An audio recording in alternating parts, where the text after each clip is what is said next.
Hi team, I hope you're all well. Today I am going to be telling you about my June wrap up, which is very, very late indeed, I understand. Please ignore the beeping, it's my smoke alarm. I feel like this is a warning that I'm having to give on all of my videos now. Just ignore it, it's very loud because it's literally outside the door, so I apologise. So first, well, to start off with, June was not a great month for me. I didn't do a great deal of reading. I literally finished 12 books. Sorry, I've got hairs all over me. I literally finished 12 books, which isn't great for me. My average is probably around about 27, 28 books a month. So that is like less than half for me, which isn't too good. But I was having a bad month in general, mental health, getting anxious about baby Barraclough coming. So there was a lot going on in June and it was a hefty month. So we'll just leave it at that. So without further ado, let's get into it. I'm doing a full monthly wrap up because I just couldn't warrant doing it. Also, because of my mental health, I didn't do any videos, so I didn't do like a mid-month wrap up. So this is just a whole June wrap up, so you're gonna have to bear with me, it might be a bit long. First book that I read was Clapclockwise Land by Elizabeth Acevedo. This I gave 5 out of 5 stars. We're following two sisters who don't realise they have a sister. One of them lives in the Dominican Republic, the other one lives in New York. Yes, so Camino lives in the Dominican Republic, Yahara lives in New York City, and she lives with her mother and father. Camino lives in Dominican Republic with a carer because her mum died several years ago and her dad only visits during the summer. As it turns out, these two girls share the same dad. So in the summer, when Camino's dad comes to visit her in Dominican Republic, obviously Yahara's dad disappears for the summer and he says it's to do with work. As it turns out, there is a lot more going on in this than meets the eye. Their dad basically dies in a plane accident and they end up getting to know about the other sibling. So it's told in verse, it's very beautiful, very well done, really enjoyed it. Elizabeth has knocked it out of the ballpark again. Really enjoyed this one. Highly recommend picking her books up if you enjoy these types of stories but told in verse. The Poet X is another one that she's done that's told in verse, and then We Set the Fire on High, is that what it's called? Why? With the Fire on High? Oh my god, don't set fire on high. With the Fire on High is not told in verse, it's just a novel. But again, another great one done by her. So really highly recommend picking hers up. I've given all of them 5 stars so far, so loved it. The next one was Take a Hint, Danny Brown by Talia Hibbert. This is the second in the Brown Sisters trilogy, I think that's the case anyway. The first one being Get a Life, Chloe Brown, which I loved. I gave it 5 out of 5 stars. I loved this one just a tiny bit more. I gave this one 5 out of 5 stars. This is following Danica Brown, who is Chloe's sister obviously, and she's like super clever. She's really clever. She's bisexual and she was dating one of the other lecturers at the uni that she lectures at. Now she ends up having the hots for one of the security guards at the building that she works at, who is called Zafir, and I love Zafir. I apologise Resand, but Zafir's my new book boyfriend. I'm obsessed with him. I just love him so much. Zafir's Muslim and he's just the coolest dude. He sounds so fucking hot. He's a rugby guy, like, you know, built like a brick shithouse. Just everything about him. I'm obsessed.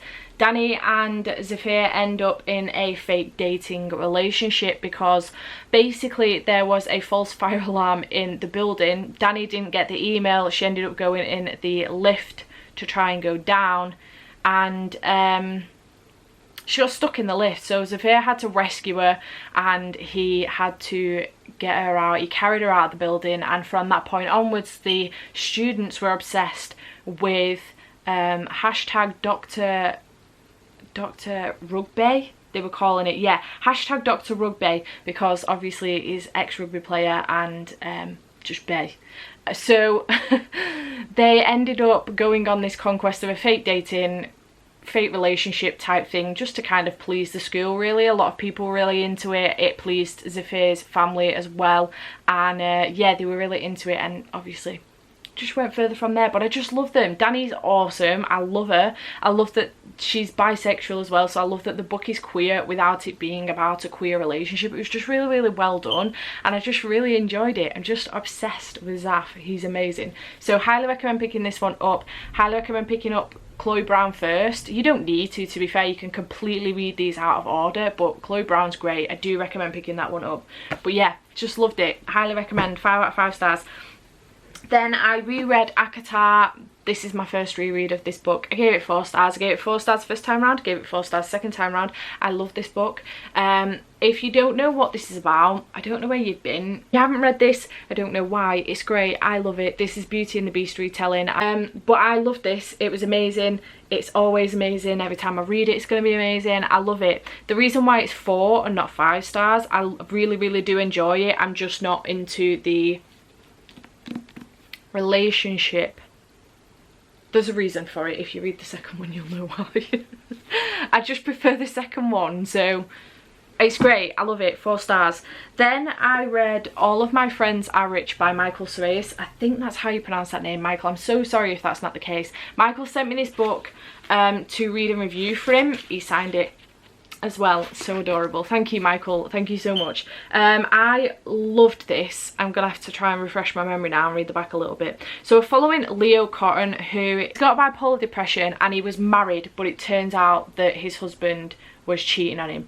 So Leo is trying to find himself again and is struggling massively, like financially, with money, and it turns out his best friend is getting married and she wants Leo to be his best man. Now she's quite lavish, she's got a lot of money, she throws it about, she's not bothered, whereas Leo's not got the cash and she wants to do like Ibiza for the hen do, and she wants to go here for the wedding and all this lot. She's got all these plans and Leo's like, I want to make it amazing for her, but I haven't got the cash to do so. So I'm going to go on a dating site and see if I can figure out a way to get some cash. And this book took a very dark turn that I wasn't expecting, actually. I thought this was going to be like a really, really funny comedy type book, and it is in some respects. For the most part, actually it is, but it did take a bit of a dark turn that I wasn't expecting, and I'm just so fucking worried for Leo's safety, to be perfectly honest. This is Own Voices, and I just highly recommend you pick it up. I gave it 4.5 out of 5 stars on the sole basis that it did take a dark turn that I wasn't expecting, and I was questioning a lot of what Leo was doing. I know it was part of the story, but I just got so worried for the fact that this is probably happening to a lot of people in the real world, and it just really, really made me overthink it. But otherwise, the writing style is fantastic. Michael's writing is amazing. I loved the story in general. Leo's a laugh, and so are his mates, and I just really enjoyed it in the end. It was great. Highly recommend you pick this one up. It was great. I loved it so much. Then I reread Twilight by Stephanie Meyer. I'm not sure why. It was cool, actually. I had a great time. I gave it 4 out of 5 stars. It was fantastic, actually. Had a really good laugh with it. I'm not going to explain to you what Twilight is about, because everybody should know what Twilight's about. This is like an old story now. I say old, it's not that old, but it's oldish. When did this come out? 2005. This is 15 years old? 15 years old, so is that correct? Yeah. 4 out of 5 stars. The nostalgia just was there, so there, and I just loved it so much. I did try and pick up New Moon next, yeah, but unfortunately I don't like the storyline to New Moon and I struggled to get into it, so I didn't continue the reread, but I loved this. 4 out of 5 stars. It was great. Then I read The Black Flamingo by Dean Atter. This is another book that's told in verse. I really liked how this was told, actually. This is a great story. So this is following, there's multimedia in here as well, texts. So this is following Michael, who goes to uni, and he already knows he's gay. And we sort of follow him on his journey of figuring out that he is gay. It's his coming out story, and we sort of follow him on his journey of coming out to his mum and to his friends, and then getting to uni and trying to figure out what societies he might want to join, and he ends up being a drag queen, and it's just really, really good. I really enjoyed it. It was just such a great story. Like, we've got different chapters, so there's university, and there was, I think there was like primary school or whatever, and Michael, basically his dad wants nothing to do with him, not because he's gay, just because he's a pig. But not Michael, his dad. And but his uncle, his dad's brother, is great with him. He's a really good guy. So I just really enjoyed this. It was very, very good. Own voices again from Dean Atta. So highly recommend picking this one up. It was very, very good. And look at the cover. It's gorgeous. Highly recommend. 5 out of 5 stars. It was amazing. Then I read Aurora Burning by J. Kristoff and Amy Kaufman. This is the second in the Aurora cycle, the first being Aurora Rising. I loved Aurora Rising. I gave it 4 out of 5 stars. It was great. We were following Squad 312, who was a new squad who came together. Tyler was the leader of the squad, and he ended up missing the point at which he could pick his squad, because he was rescuing Aurora, who was on a ship. She was in a cryopod. She'd been on the ship for the last 200 years, and he found like a warning beacon that was like SOS beacon, basically. Went to go and get her, brought her back to the academy, and they found out there at that point that she'd been out there for like 200 years, and he ended up getting stuck with like the bottom of the barrel, if you like, of who was left over from, if you want to call it, the reaping of picking your squad members. He was left with his sister Scarlett, his best friend Kat, and then a couple of others as well who he didn't know, and he was like, oh, really bummed out because he didn't get the best of the best. He didn't get the elitist team. However, Squad 312 turned out to be super cool, and I love them. Some stuff, I can't really explain to you what happens in this because it follows straight on from Aurora Rising, and I don't want to ruin that. But this continues to follow Squad 312, and they become much more of a family in this.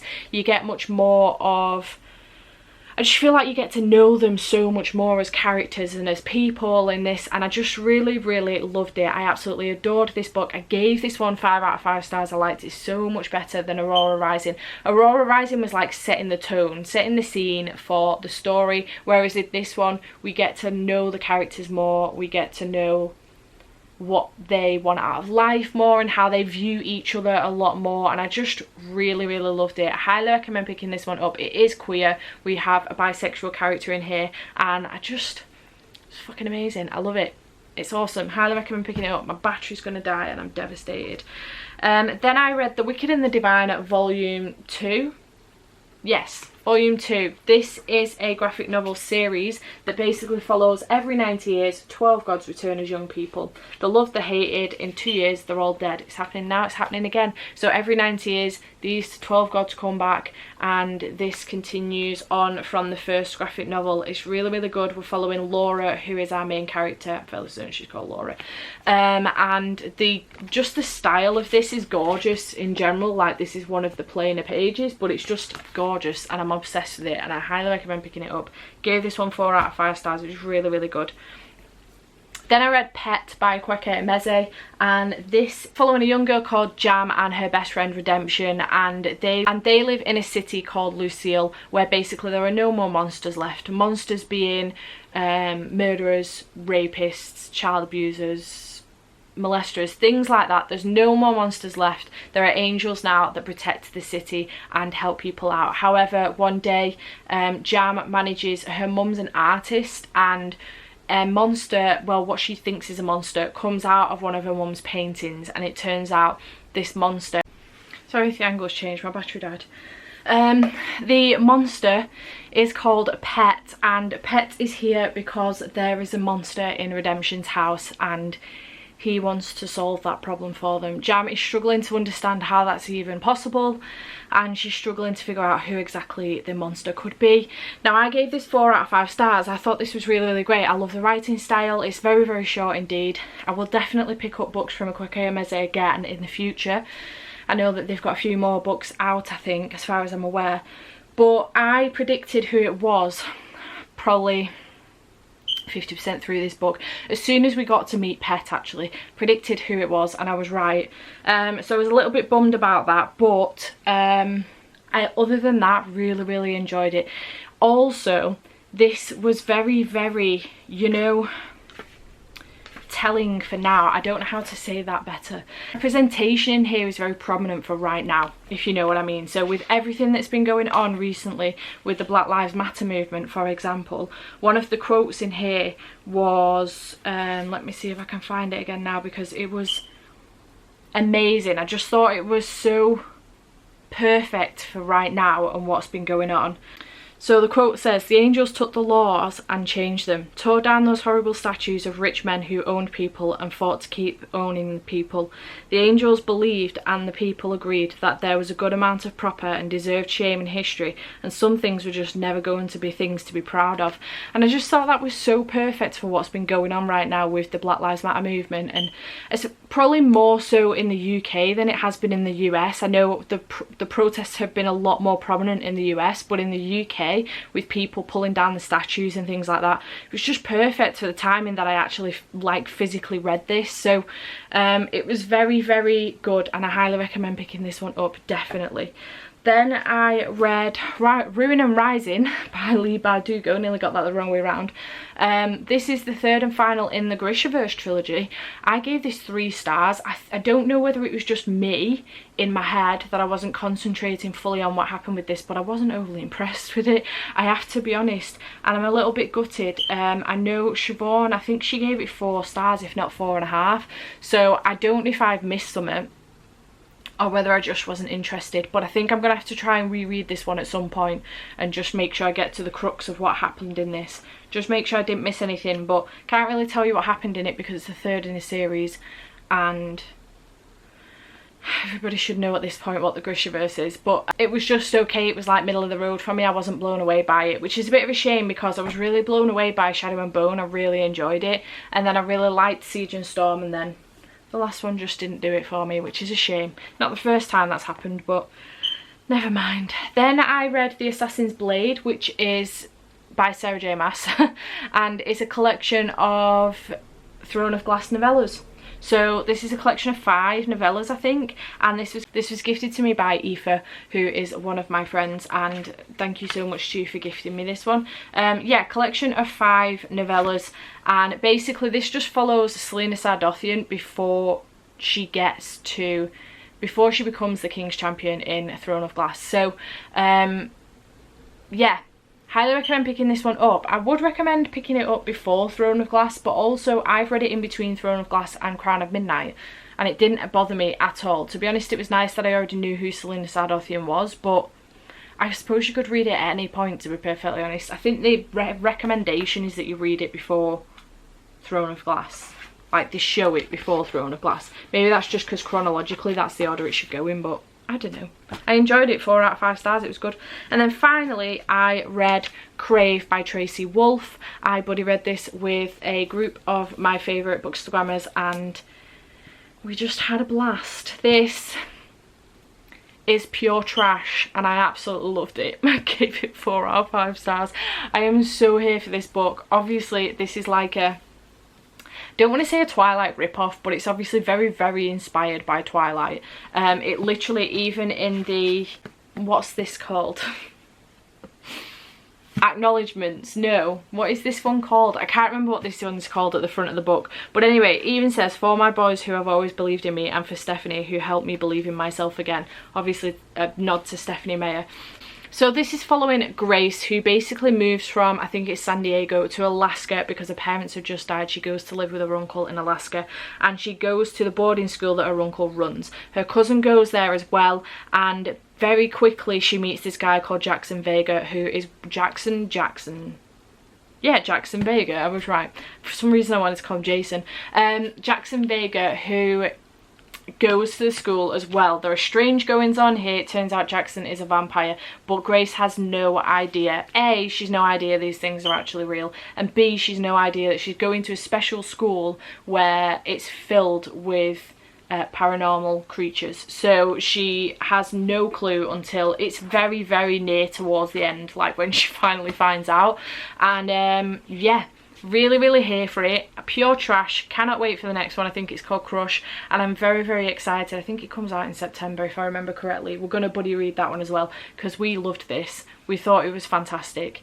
The writing was cool. It was literally like trash. It was Twilight, but in 2020. You know, like coming out for the first time. It was just great. I had a really good time with it. It was really cool just to have some fun with something, you know, that you don't take it seriously, but it was just really good to have some fun with it, and I just really enjoyed it. I did get invested with the characters. I just had a great time with it, and I think we all did, to be honest. I think we all gave it 4 or 5 stars, so we had a really good time with it. It was a great book. So yeah, 12 books in total for the month of June, which isn't great, but you know, it's better than nothing, so I can't complain too much. But I relatively had a good month, to be perfectly honest. The books that I did read I rated relatively high, so yeah, it was a reasonably good month. So this is my wrap up for June. I hope you have enjoyed the video. I hope I didn't ramble too much. I am trying to get better at describing my books a bit more, but I just don't know if that's going to be a thing that I ever get good at. We'll see. I hope you have enjoyed this video. Please give it a like down below if you have. I would really appreciate it, and please subscribe if you haven't already. Again, I would really appreciate it, and I shall see you next time. Bye for now.